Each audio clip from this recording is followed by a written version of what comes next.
Good morning, everybody. Welcome to Coffee Chat with Lindsay and Neely. Hey, y'all. Say hi in the chat if you are here. I have my coffee. It's not black coffee because I added stuff to it. Okay. It's, Glad you clarified that for us. it is coffee with frothed half and half, so almost a latte, Ooh, but not technically. look It's at not you a being all fancy. Yeah, I decided to be fancy. This is actually my second cup of coffee for the day. We've been talking about how I've been drinking my second cup of coffee too early recently, but for whatever reason today, It fit I just later. had zero appetite, so I did not crave a second cup of coffee earlier. I don't understand this zero appetite thing. I don't either. It is very strange. What Well, do you have? I have black decaf coffee. I mean, I know you can barely see it, but if I spill this, it's bad. So anyhow, I have black coffee. It is of the decaf nature because that's what I do. Once the regular coffee is all gone, we move on. Risa is here. Hello. Suzanne is here. I think Risa said hello. Just you probably sent the comments at the exact same time, and Risa's just popped up first. But yes, you can have the gold star. You can both have 4 millisecond difference is high what I gold see. stars. Oh yeah, they even give us those millisecond differences. Wow, that's crazy. It gets serious around these parts. Yeah, it is serious. Rickwin is here. Happy Wednesday. Low carb spin. Good morning. Coffee with Coco Loco salty. That sounds great. Risa had her usual coffee and now drinking a keto chow Irish cream. Excellent. That was one of the flavors that got discontinued, right? I think that's accurate. Yeah. And now it's vintage, limited edition. Vintage. It's limited availability. Okay. Digression moment for just a split second. Do you have a zone for your vintage keto chows or any other products that are vintage, no longer in production? I do not. Oh, I do. Okay. Interesting. Because it's like don't touch. No, not even that. It's because they're the old packaging, and the way that my brain organizes things.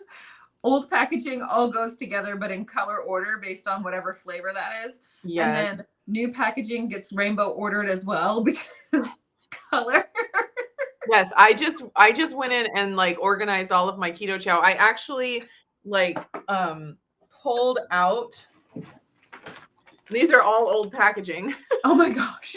So maybe I do have a place this isn't all the old packaging keto chow I have, but I pulled out all of these because I want to do a giveaway with some vintage flavors because guava grapefruit here.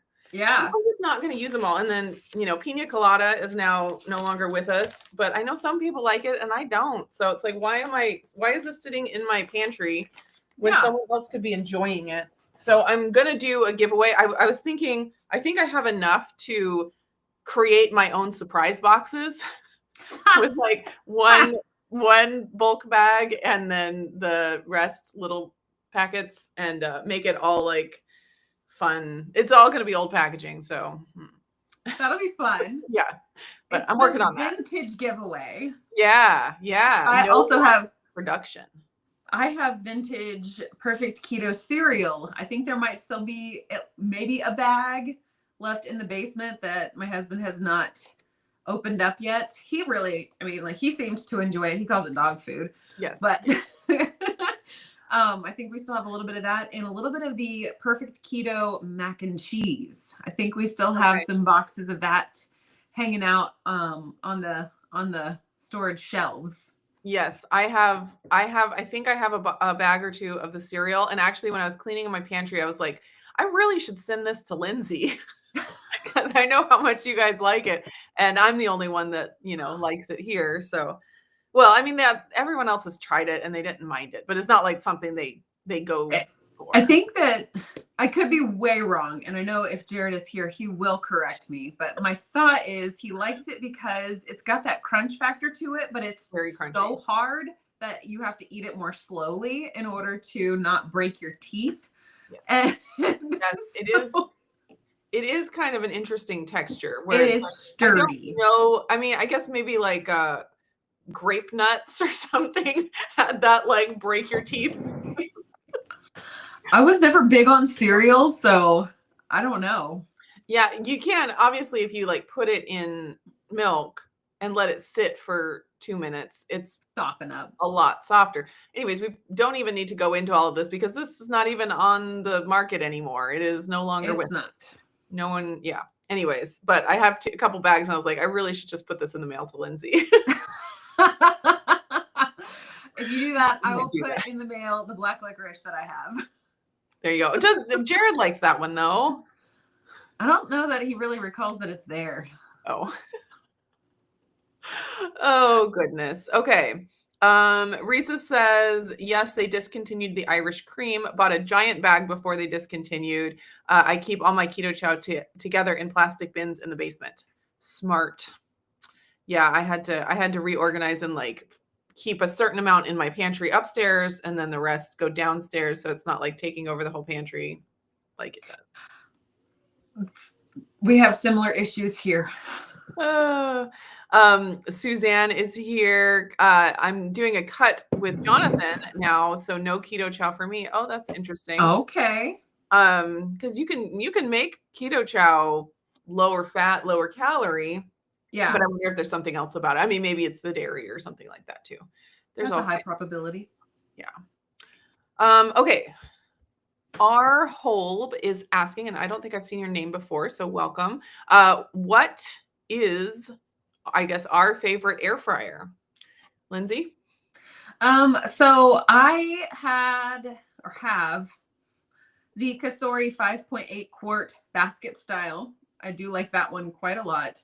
But I have actually found that I have a hiccup waiting right here. The Z-Star, the Z-Star air grill or air fryer grill is actually what we use the most. Oh gosh, go ahead. I got like this hiccup thing happening here. I have not tried any of the air fryer grills yet. I reviewed a whole bunch of air fryers for a few years, and then the grills kind of came on the scene after that when I was like, I'm out. Moving forward. I'm air fryered out. So what we have right now, the two that we are using are the Instant Vortex. So it's Instant Pot brand. Vortex double basket. So you can do two separate things because a lot of times we're using it like one kid is making their own French fries, the other kid is making their own chicken strips, and to have, double the space and do two things at the same time was nice. Because I don't do a ton of like whole big family meals. It's more like we're doing our individual meals in there. So Instant Vortex, it's the one with the windows on each drawer. I do like that one a lot. Any of the Instant Vortex I've had good success with, and I think they're a good product. They give a really good crisp, which is obviously what you want in an air fryer. So definitely recommend the Vortex, especially with the windows. And they have different sizes. So depending on what you need for your own circumstance, it could vary greatly. And then I also have the Chef Maker, which is kind of an upgraded air fryer. So it has some extra features, which are really nice, but then it also works like an air fryer also. It has just a regular air fryer setting, and it goes to a really high temperature. Some, only go to 400. So when you can go a little bit higher, like to 450 or so, that's nice. The other great thing about the Chef Maker, Dreo Chef Maker, and I do have a review video on that one on my channel, and several recipes also. It has a temperature probe and settings for like different cuts of steak and for different, cuts of chicken and things like that, even settings for vegetables and stuff. And so you can just press the button and let it go and actually cook a medium rare steak pretty decently. I mean, I always say it's not going to be exactly the same as, searing it in a cast iron pan. You're not going to get exactly the same crust, but it does a pretty dang good job for just, set it and forget it. So you get the convenience of like a slow cooker, but then you actually get a decently cooked steak in the end. So that is one great thing about that. But it does have a higher price tag because of the upgrades. So, all right, go. Did you have more that you were going to say about the Z-Star? No. Oh, No, I do love the Z-Star in general. And it's really fun whenever people come to your house and they're not familiar with it as of yet. And they're like, what is that? And you say, that is my printer. It prints food. So you can, like, with the grill, tell me Yeah. about the difference between the grill air fryer and like a regular air fryer. So it has the ability to go up to that 450-degree temperature if that's what you're looking for. I personally love doing burgers on it because I can usually fit about 6 2-ounce patties. The girls really like slider sized burgers. So I can do like 6 2-ounce patties. I could do I can do a lot in it.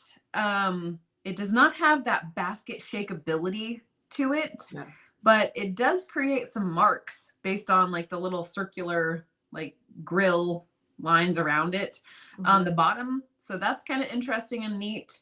I really also like it for baking things, which sounds weird, but like I like to make little like either 1 or 2 serving type things in like little oven safe glass dishes that are shallow. I like that better than using the microwave because the texture of the product is better. And so I can bake in it, I can air fry in it like regular, and whenever I do regularly air fry in it, it has a basket that's kind of like a big square. No, that's not the right shape. Sorry. Rectangle. A big rectangle basket, and it technically you could grab either side of it. It has handles that you could grab with pot holders to kind of jostle things around. But I think the thing that I like about it the best is just the versatility and the fact that it does go up so high, and it heats up really quickly too. So nice. It's a favorite way to do bacon. Things don't slide around in it either. Like that is a piece. I do like the basket style for doing like homemade French fries for the girls, or vegetables, or homemade chicken nuggets or something like that, for being able to shake them. But whenever I'm trying to do bacon, I feel like stuff slides around, or there's some things you don't want moving around. And I feel like that's where the air fryer grill comes in handier. It's not gonna, move on you whenever you close the lid. Nice. Love it.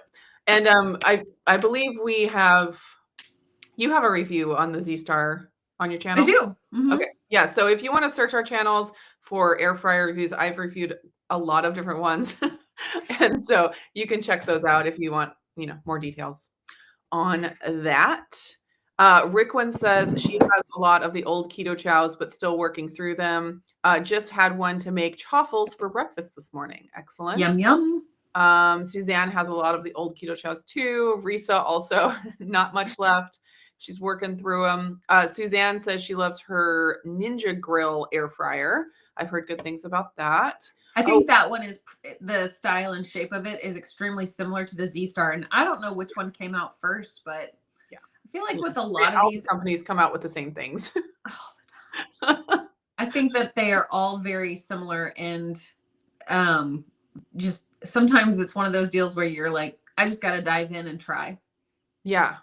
Risa says, I love my Ninja wood fire grill and use it all winter on nicer days. Just smoked some hard boiled eggs the other day. I saw the Two Crazy Ketos did that. They showed smoked, boiled eggs, which seemed very interesting.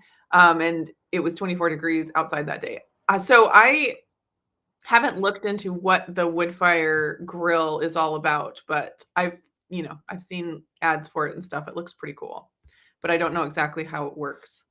Yeah, I haven't had any. You just keep coming up with all these amazing inventions to make it better.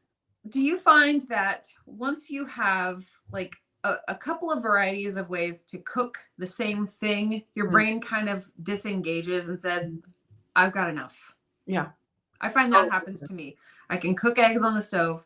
I can cook them in my Instant Pot. If I felt like doing the air fryer tactic, I could, or the oven tactic, I could. But I'm like, I like finding a method that works and clicks in my brain, even if somebody else finds that way more challenging. and they find a different way that might be more challenging for me, like I find that there's just no need to continue hunting for myself. Just I think that's what happens. I'm sorry, but when you get old, getting stuck in your ways. And I have a feeling that there was a generation above us that was looking at us and saying, those kids with their newfangled air fryers and instant pots. And now that's us, except that we have air fryers and instant pots, and we're gonna I mean, like, crush on the young kids with all these new things that you don't really need. Well, you know, it's like sometimes there is that sense of adventure, that desire to go on a quest to find out, is this going to work out for me? And this is a new, fun, experimental way for me to try something out. And there are other times, like, and in that season where you're willing to go on the adventure, you probably have a lot less daily tasks and responsibilities pressing down on you. And you feel like, okay, I can do that. But then at other seasons, you're like, I am fortunate that I was able to, like, go to the bathroom by myself, that I was able to, like, just get dinner on the table without somebody, you know, needing help or whatever the case may be. And you're like, now is not the season. So some seasons we're adventurous. Some seasons we fall back on our tried and true, just habitual ways of doing things. And that's okay. It is okay. But I'm not gonna continue to seek out more ways to create hard-boiled eggs. Right. Once I mean, once you do it in the Instant Pot, it's like, is there really any other way? I mean, because there are better ways to do things, but when you've already found the best way, you don't need to hunt anymore. I mean, like, ultimately, that's really what it boils down to. All I require is huh? You said boils. Pun intended. Boils down to you. Sorry. You know, they just flow. They just happen. You know. Yeah. As long as I have an immersion blender that is stable, an Instant Pot that functions, and an air fryer, I'm fine. Yeah, you could take away the oven. Who cares? I mean, like, if something happens to our oven stove situation, we'll make it. It'll be challenging, but we'll make it. Yeah, just replace the oven with, like, slots to put 3 air fryers and an Instant Pot. I feel like it's going to cost us a lot more money if we do that, because we use a gas stove. Oh, yeah. We don't. Sadly. All right. Maurice says, we have the Emerald French door air fryer, and we have the Instant Pot with the pressure cooking feature. That is excellent. You can do so much with those two things. Seriously. Risa says, I also have the Gourmia 8-quart, and I love it. Use it many times a day. Has fewer settings and larger inside. You know what? Most air fryers have too many settings. And most of them do exactly the same thing. I find that I rarely use any of the preset things personally, except, like, I think preheat and then the basic on my air fryer. And the only settings that I switch back and forth between are just regular pressure cook, saute, and yogurt. Those are the only 3 I need. Yeah. It's like a upsell type thing. Oh, we have this many 8-in-1. We have 73 in one. And you're like, but they all do the same thing. How is it different? No, you just need pressure cook, yogurt / like proofing. We use proofing bread dough sometimes, like at a yogurt temperature, yogurt setting. And then, you know, the slow cook setting is nice to have, although I don't use it very often. But that's, I mean, do you really need it much more than that? I find the simpler the settings, the better. Well, personally. It's less to have to sit there and overthink. Yeah. Like, I know I just want saute. I just want to saute this beef and then put it through and let it pressure cook to tender. That's what I want to do. Yeah. And I think they're trying to sell to people who maybe don't cook regularly. And they're like, oh, all I have to do is press the rice button. All I have to do is press the stew button. And you're like, okay, but if you just understood how it worked, then you would realize that that's not even necessary. Yeah. And there's so many different recipes for stew or meat, or like, it's like, how can you really make a setting just for meat when there's all kinds of cuts and thicknesses? And anyway, it's just a way to sell stuff, and you got to be smarter than the sales team, the marketing, smarter than the marketing. Or you just say, it is what it is. And I like to have all the different variety of buttons. You know, some people enjoy buttons. Sure. Yeah. Yeah. My nephew was over a while back, and he's like in the rampaging toddler stage, which is so fun. And I don't have a rampaging toddler anymore. So my house is not set up to manage a rampaging toddler. And so I have on my shelves, I'll have all of my Instant Pots, all of my air fryers, like my Vitamix, you know, stuff like that, just on the shelf. And he just thought those buttons and switches were the best thing he had ever seen. So he was just pressing every button, doing every switch. And so for like a week afterwards, I'd like plug in my Vitamix and you're like, ah! I didn't mean for that to happen. Yeah. But anyways. So some people, my point is, some people do like the buttons and the switches, like rampaging toddlers. Arguably, my husband loves buttons and switches and toggles and knobs and all kinds of things. I mean, I think that kind of helped to guide him to his career path of being a pilot. Yep. He found his calling. That's right. That's right. So today is the last February live stream.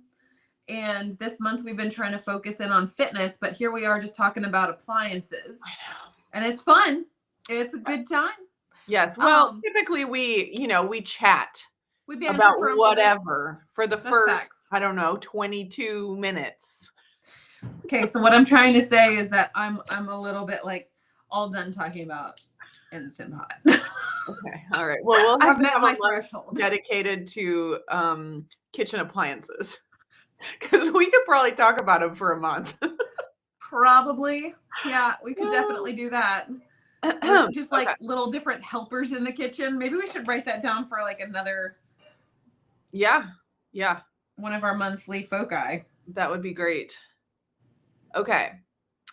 So we did want to get into the whole fitness topic and kind of, wrap it up and share thoughts. I have a few ideas in my mind. Do you have stuff prepared? Well, I just wanted to say, I did have a little something on my brain, on my sternum, if you will. But if you would like to go first, you're welcome to. No, you go ahead.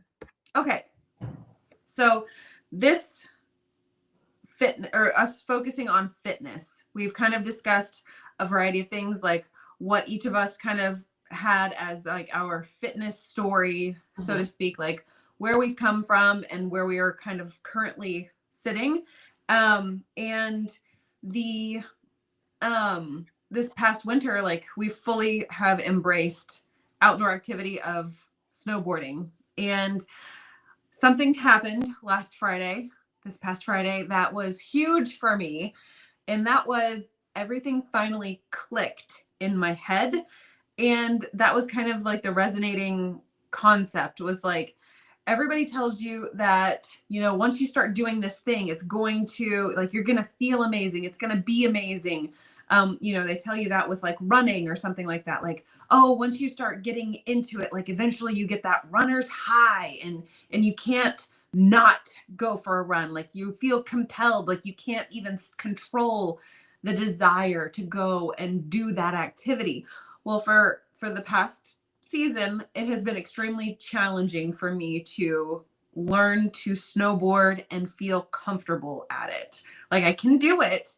I just am not comfortable on slopes that are, a little bit more challenging. And finally this past Friday, something clicked in my brain. Mm. Everything fell into place, and I feel comfortable going across all of the different runs, whether they are green or blue or black. It doesn't matter, like the difficulty level. I overcame that hurdle. And what stinks is that I knew in my head and in my heart that I know at some point it's going to click, but I have to continue trudging along through this challenging part where it's not the most fun at times, where I feel defeated at times, where I'm just tired and my knee hurts and I want to just go sit down and drink a cup of coffee. I knew it in those moments that if I at some point it'll click. Today is not that day. The next time was not that day. The next time, but then finally it did click. And I hate the whole cliche, like once it clicks and there's nothing you can do about it. I hate that so deeply at times, but I'm like, you have to go through all of those challenging times doing something that's physically demanding before you can finally reach that point. But there are also times whenever it winds up not, and then you can shift your focus entirely and just not do that thing. Right. But it clicked and I feel so good about it. That's awesome. So you are a snowboarder. I'm a snowboarder. Congratulations. You'll be getting your certificate in the mail soon. Yes. A similar thing happened with the kids. This past winter, we did a homeschool swim club, and my kids haven't had a lot of experience swimming. And it was one of those things where it was like always on my conscience, like they need to be better at swimming. But we just didn't have a great opportunity, like not great pools nearby. Anyways, this opportunity came up to do this homeschool swim club, and there was a lot of fear at the beginning. There were a lot of tears after the first day. But I remember just a few weeks in, and the kids started being, having a better attitude about it. And Charity, in the car on the way home, she's like, it clicked. Like, I think she used even that term, like it clicked. And Talia at another point, talking about diving, she's like, it was so hard and my body wouldn't do it. And I didn't know. And then all of a sudden it just clicked. And now I know how to do it. And yeah, it's like, and I do this with the kids all the time about schoolwork, about all different things, where I say, you are not supposed to be an expert at something the first time you do it. Like they get so upset, and certain ones that have different personalities, Yeah. It's like, I feel like I need to be perfect at this from the get-go. And you're like, no. And if they're not perfect at it, then no, I don't want to do it. And it's like, no, I got a couple like that. Yeah. And when it comes to school, I'm like, if you were perfect at this, we would not be doing it. Like the whole point of doing schoolwork is that you're not good at it yet. And you'll get there. That's where we're going. And so there is like a balance between pushing yourself to do something you're not good at, and then forcing yourself to do something you hate forever. So sometimes, and it's the same with making dietary changes. I think it's like, if it was completely natural for you to eat this beautiful whole foods diet, then you would have already been doing it. Like if you wouldn't have been eating all the processed foods if it was just a completely ingrained natural thing to eat everything from scratch, And if you were the kind of person that just loved exercise and couldn't get enough of it, you would already be doing it. But if you're not that person yet, there might be some blood, sweat, and tears that need to happen to get you there. Yeah. Now, then you also have to be self-reflective in the journey. Like if you're like, I'm not an exerciser, but I want to be, so I'm going to sign up for a marathon. And you're just like, and you're running for months and you hate it. And you're like, you never get to the point. Like at what point do you give up on that and shift focus? Right. So there definitely has to be some self-reflection. So it's not like just find something you love and then you'll be excited to do it. Well, sometimes it takes work to get to where you love something, just like with snowboarding for you, just like for running with me or any other kind of exercising. it took some work. It took some help from outside sources for me to get over that hump. Yeah. And like, for example, with running specifically, I don't really love running. And I 'Cause had it's to talk not with good. Jonathan Shane. I had to talk with Jonathan Shane when we were doing our coaching, and I was just like, I've thought about it. I've toyed with the idea of becoming a runner and like signing up for all the races and have that be like one of my regular exercises. And I just don't think I want to do that. Also, I don't have time to do that. And I don't live in a place where it's very easy to, go outside Yeah. and run. I mean, we don't have sidewalks. We're a windy country road. So there was a whole bunch of things, but it wasn't, just giving up on exercise completely. It was just like, okay, I'm not going to focus on that primarily. I still do run occasionally, and I signed up for a 10K in April.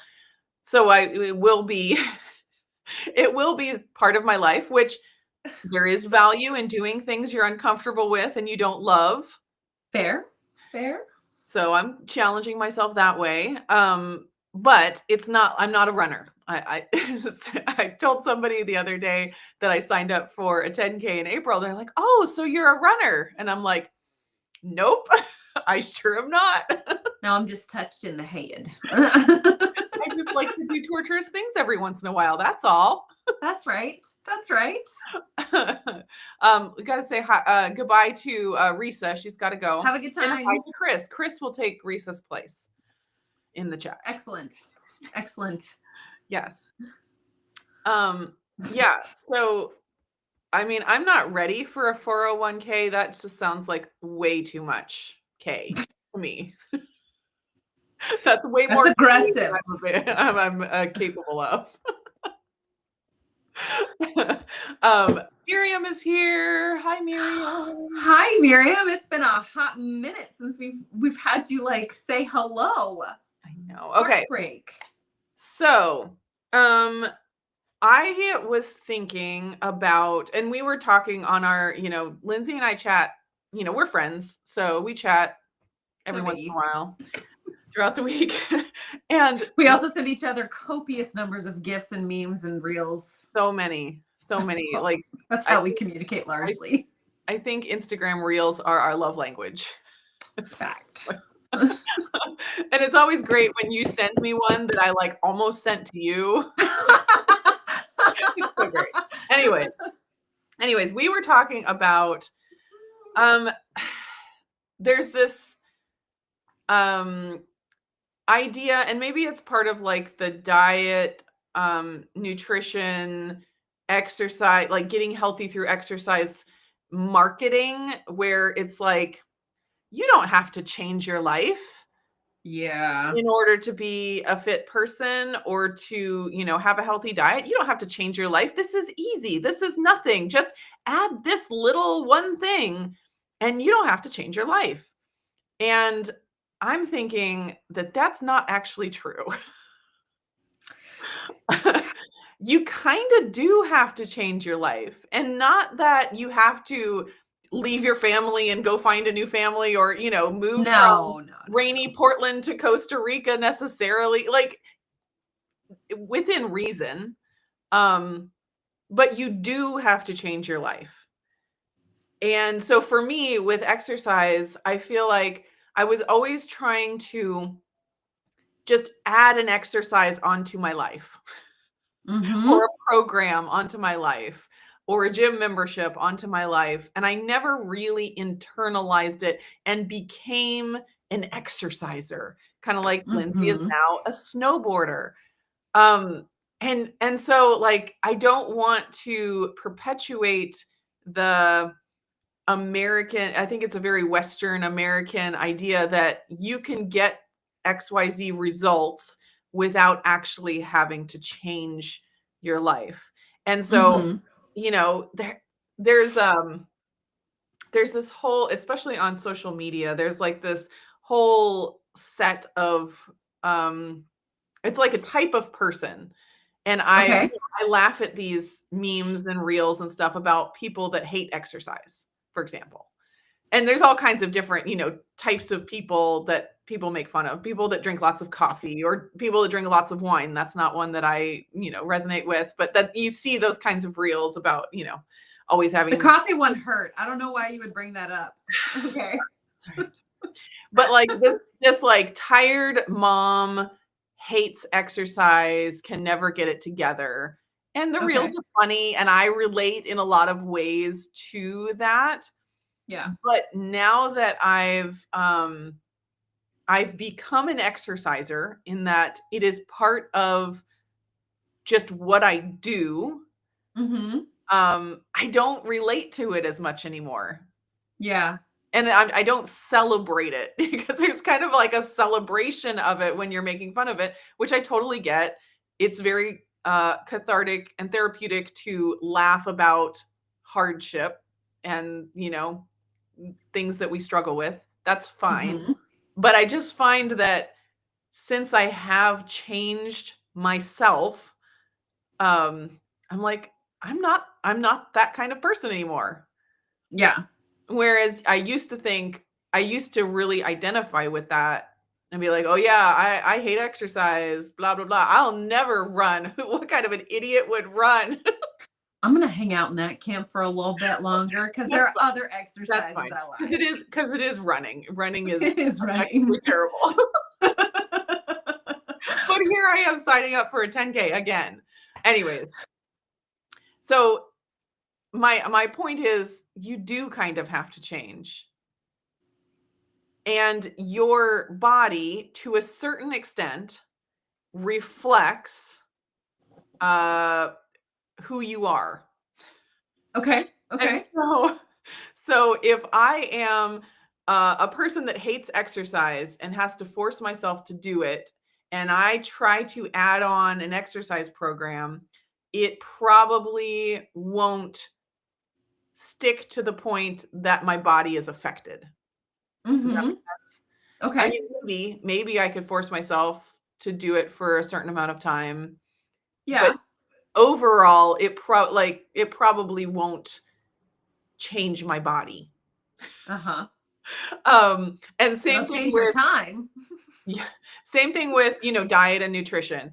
If I am not the kind of person that gravitates towards healthy foods, however you define that, overall, my body will probably not reflect being that kind of person.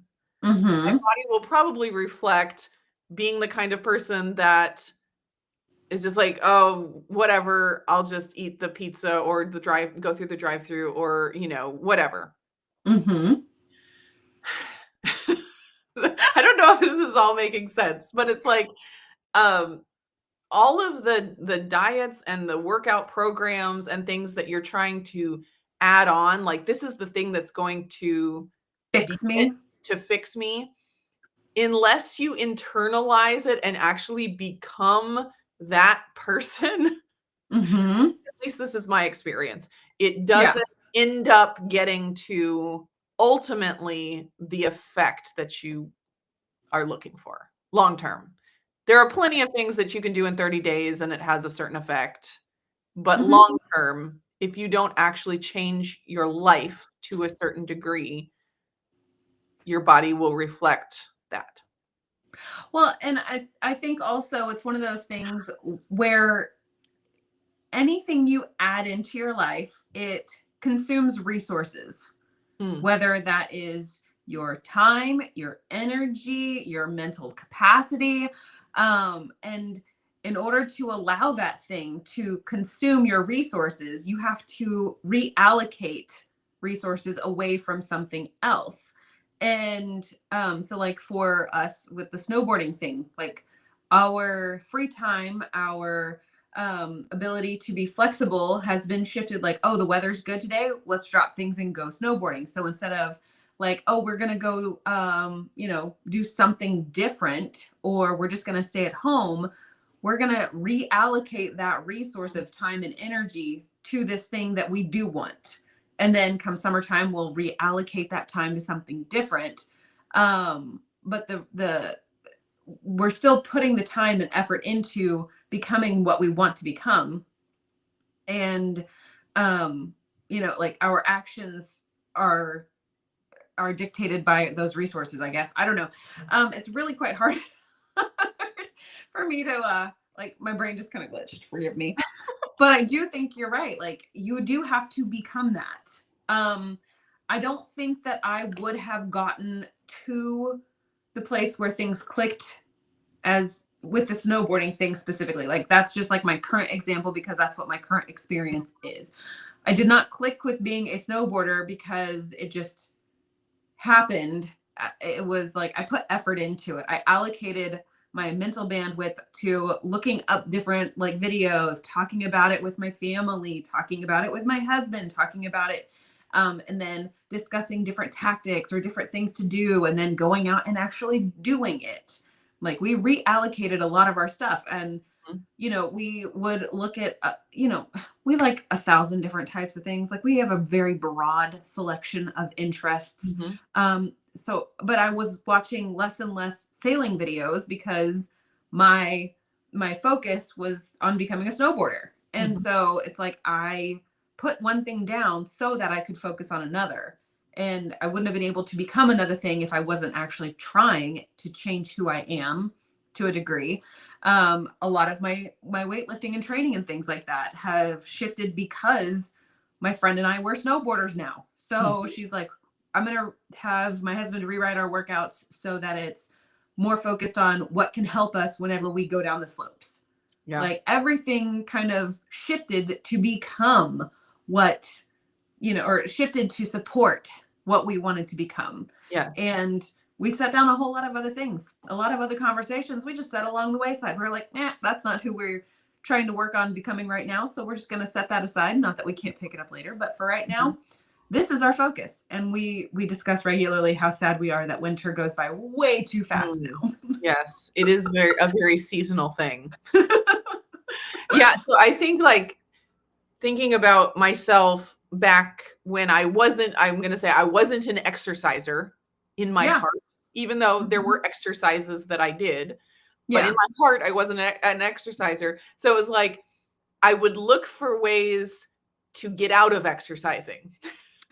Excuse finding. Excuses not to do the workout. Oh, I'm a little extra tired. Oh, I have whatever. I have a twinge. Exactly. Now, I look for ways to get exercise in, and that has its own set of issues. Like, if there's a time where I really am not feeling well and I really should take it easy, then I have to manage that. But it's like, it's a complete shift. It's like, if I go a day without being active, it doesn't feel right. It's like, I actually am looking for ways to exercise rather than looking for ways to get out of exercise, which is a complete 180, like and I wish that I could bottle that and like sell it to somebody, because it's because we were talking about this also on the Marco Polos, where it's like, I'm not exerting nearly as much willpower to exercise now than I was back when I didn't want to. It's like I had to exert willpower to make it happen, and I was even doing it way less than I'm doing now. Now I want to do it, and so it's not even hard to make myself do it. The exercise obviously is challenging because that's what exercise is. But like, the getting myself to do it on a regular basis, it's like, I want to do it. Yeah.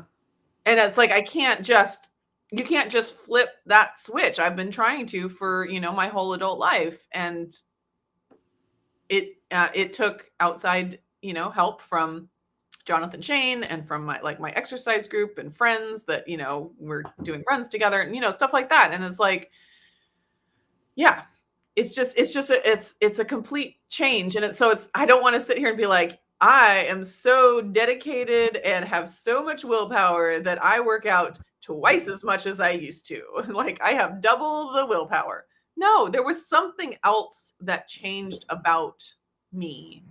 It's the same thing with nutrition. It's like, when you're first trying to get off of ultra processed foods, get off the standard American diet, it can take a tremendous amount of willpower. But then once you've been doing it for years and that just becomes your norm to eat, fairly whole foods and, the way things look in nature, it's not like you have to exert that same amount of willpower throughout your whole life. Right. It does become natural if you let it. And I wish that I had an exact like ABC, just 1, 2, 3 steps, and then you'll be there. I don't, but it is possible. It is really possible. And you said steps, and then all of a sudden, all I could imagine was Levi giving you instruction on how to use your step-for-step aerobic. Yeah. If anyone needs extra motivation or direction, Levi is taking on new clients. So for anyone that doesn't know, Levi is my 6-year-old son, soon to be 7. Yes. He knowledgeable in almost every area of life. Yes. And he will mansplain it to you. For sure. Beautiful. That's what we all need. More mansplaining. 100%.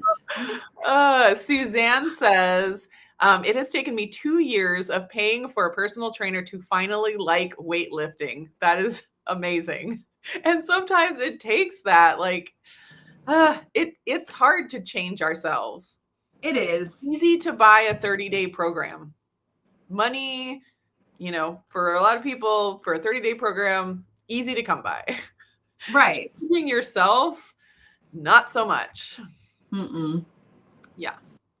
Okay, Sing It says, I call what you just described as pretending to get healthy. Your body can't look like what you're doing. Ooh. Burn, bro. Out. Yeah, I totally agree. And I also, this is kind of related, but I think our bodies reflect our life. So if I, was a coal miner, your lungs would be black. Imagine, we have 10 Nilis all at the same starting point, and we take one and put her in the coal mines. We take the other one and put her in the tropics. There you go. Put her in the tropics. Another one is a farmer. Another one, and my body is going to look vastly different in 5 years, depending on my life. And so, and I'm saying this not like as a comparison with other people, only as a comparison within our own bodies, because everyone has different genetics. So it's not like I'm saying, if you see someone that has a body that looks like this, that means they're this way. That's not what I'm saying. I'm saying comparing just within our own genetics and our own selves. And so it kind of makes me laugh sometimes when I see like suburban moms that feel like they have to look like a gladiator. And not that that's wrong or anything like that. Having goals is great. And, being a bodybuilder, that's its own thing. But it's like this idea that as a suburban mom, I have to look like Jillian Michaels or like this bikini bodybuilder in order to have a good body. And you're just like, your life is a suburban mom. It is okay to look like a suburban mom. There's a way to be a healthy suburban mom, clearly, and there's a way to be a less healthy suburban mom, but you don't have to look like a professional bodybuilder in order, like, that's not the only good, like, body style. It's okay. It's okay. And so, like Jeff, for example, my husband, he is very trim. He's very muscular, but he's not like huge muscular like a bodybuilder. But he's muscular like a rock climber. Yes. He has almost no fat on his body, and so all of the muscles are very visible, which, fantastic. But the work that he does, like getting up on top of buildings and shimmying through crawl spaces and attics and stuff, it would not Hardcore. it That's would not help him to have 50 more pounds of muscle on his body. Yeah. I mean, maybe it would in certain areas, but in a lot of what he does, the physique that he has is just applicable. the right one. Now, if he had a different job or different lifestyle, then a different physique would make sense. Right. So all that to say, like this idea that there's this one spectrum of, you know, this body is bad and all the way to this body is good. No, your body reflects your life. And so like be realistic with yourself. Like I'm a homeschool mom. I don't need to have chiseled abs. That's okay. Like that is actually, and if you are a homeschool mom and you want to have chiseled abs and you put the work in to get them, fantastic. That's great. There are all kinds of things that we can put time and energy into that are like extra. Yeah. It's not required to be a homeschool mom. Right. Well, I mean, okay. The physique style that kind of comes to my mind is someone like Michael Phelps. Michael Phelps' physical stature is well suited to his choice of sport, right? The guy's got a wingspan from here till, you know, like the west, from the East Coast to the West Coast. Yes. He has a natural proclivity to be a fantastic swimmer. I also have a similar, like I've got broader shoulders and narrower hips. And tends to do better when it comes to swimming. I'm not built to be a runner. I don't have all my muscle mass in my legs. It's all upper body for me. And so for me to go through and be a runner, it's just very unnatural. And so it's just, it just all depends. You know what I'm saying? Like if you are, I would not be a power lifter on the lower half. Yeah. I am the opposite. I have some muscle in my legs. I'm definitely the opposite. I'm less stable in general because all my weight is waist up. And funny. So like I have a much more fun time doing upper body workouts than I do lower body workouts. I have less fun doing cardio where I'm having to like jog or run or do gross things of that sort. But if it's, you know, jump on a trampoline instead, it's fine. That is easier. That is a lot easier. But then it's like snowboarding. Cool. I can do that. I'm not having to like really, I don't know. When you find the thing that works for yourself, you just go after it. Yeah. I'm not going after running. Yeah. So I just feel like there's such a balance of pushing yourself outside your comfort zone, changing yourself in a certain way, but also being realistic with what your life looks like, what you're built for, what your life actually needs. Yeah. Like, you know, I want to be able to, you know, do all the farming work around the property. I want to have endurance to do the landscaping, you know, all these different things. Like that's what I want to be able to do. What kind of body do I need in order to get there? It's probably not a size 0 bikini model body. I mean, probably not. And so it's like putting all my effort into becoming a size 0 isn't going to help me with my ultimate goal. Yeah. Or the life that I want to live. All right. Yeah. So can I ask about, oh, go ahead. Did we have comments? No, I was just going to say, did we make any sense at all? I doubt it, but bless, it's going to be the last time we have to talk about February Fitness Focus. So there you go. Maybe we'll do it again something else. February, but whatever. So knowing that it's the end of the month and March is coming, like we're not stopping our fitness ventures. I am not going to stop moving because the snow is gone out there. I'm not going to do that. I am, however, going to refocus somewhere, whether that is, you know, getting a little bit more intentional with with my strength training with my friend. She also has become a snowboarder with me. So it's like we're going to probably sort of like have more opportunity to do strength training that will help with our mobility for snowboarding come next season. But we will be less, what's the word? Timid during the weeks because we don't want to be sore whenever we go to the slopes.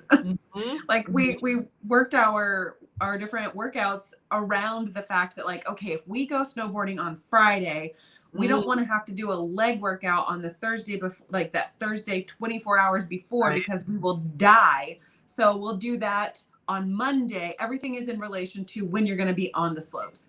Now we'll reallocate that effort to saying like, okay, I need to have better flexibility, more mobility here, strength there, whatever. And we can be a little bit less timid with things because we know we're not going to get hurt on the hillside until December.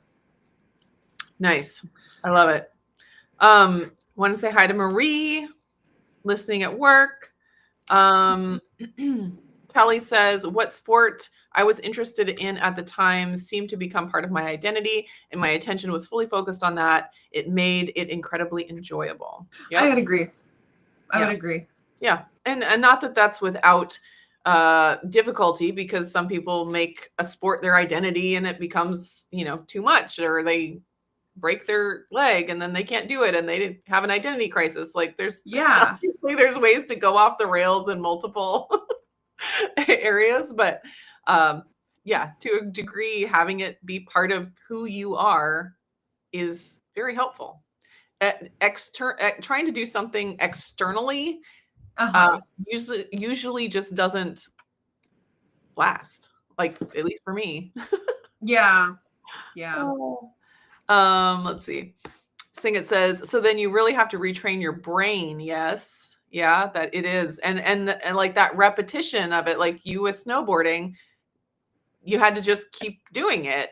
It wasn't like you could just decide that you were a snowboarder. You had to do the work of doing it until things got retrained. That's right. Once you don't mind, it don't matter. Miriam says, I love this discussion. Someone tell me which sport I'm genetically disposed to be good at, and I'll try that. Being pretty. Absolutely. She's already successful in that one. She needs something challenging. And your husband says nope. I would love context on what you're saying nope to. A very, very helpful comment. Thank you, Jared. We do appreciate it. Yeah, we needed that. If you could, just mansplain it a little bit more, that would be great. He might need lessons from Levi to fully be able to step into that identity. I understand. Yeah, I understand. So what are you going to carry on? What are you going to carry on with for the next however long until you change it up again? Like for exercise? Yeah. Like what is the thing that right now makes you find it easy with minimal willpower or minimal thought process to get out of the bed and go do this workout? You've been working on steps, on the step up, step down. Yeah. Oh gosh. Okay. Thank you. It's very helpful. We will appreciate the clarification there. Let's just go back and do it again real quick. We'll do it all over. Strike that, reverse it, come back around. Okay. So what I am continuing with, I have realized that I really enjoy in-person exercise classes. Okay. And also like live on YouTube classes. Like for whatever reason, if it's scheduled and other people are all coming together in some way, I find that more motivating. Why? It's silly. Whatever. I just have acknowledged that about myself. So I'm continuing with my in-person classes, which we've been doing for about 1.5 years now, which is super fun. And then I have found a couple YouTube channels that do live classes in times that work for me. And so that's Jenna Zaffino. She does rebounding, and she also does some other stuff, including some step recently. And then also C. Dorner Fitness. I talked about her in one of my recent vlogs.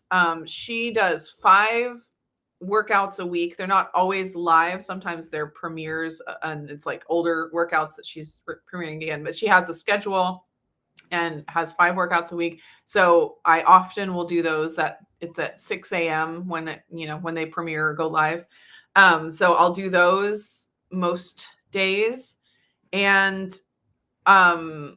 like, I don't know, for whatever reason, when it's on the schedule, when someone else schedules it for me, I'm like, I'm there. And that's what works for me.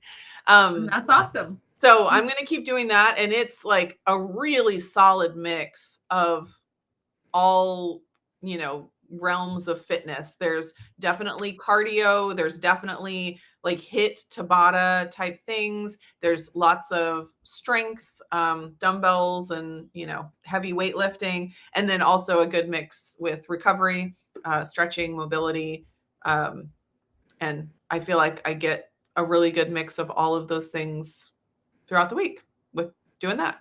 That's fantastic. Yeah. Okay. I think this concludes our February fitness right here. My husband is planning to be real good at tortilla chip arm curls. So your body will reflect that. He's kind of, he may not be as slim as Jeff, but he has more of that build similarly in that he's got the muscles, but he's not Arnold Schwarzenegger bodybuilder. Right. Which do you really need to be a pilot? So I feel like those tortilla chip arm curls are the appropriate action for the body that he desires. Yeah. I do. You know what? I really do. True. So yeah. Next month, we will be switching up our focus. We're still trying to figure out exactly how to say that, like what the title of it would be, what the verbiage will be that we will use for that. But look out for a change up in conversation. And I think we did it. Create the body you want. I don't know. I feel like we need some sort of like a closing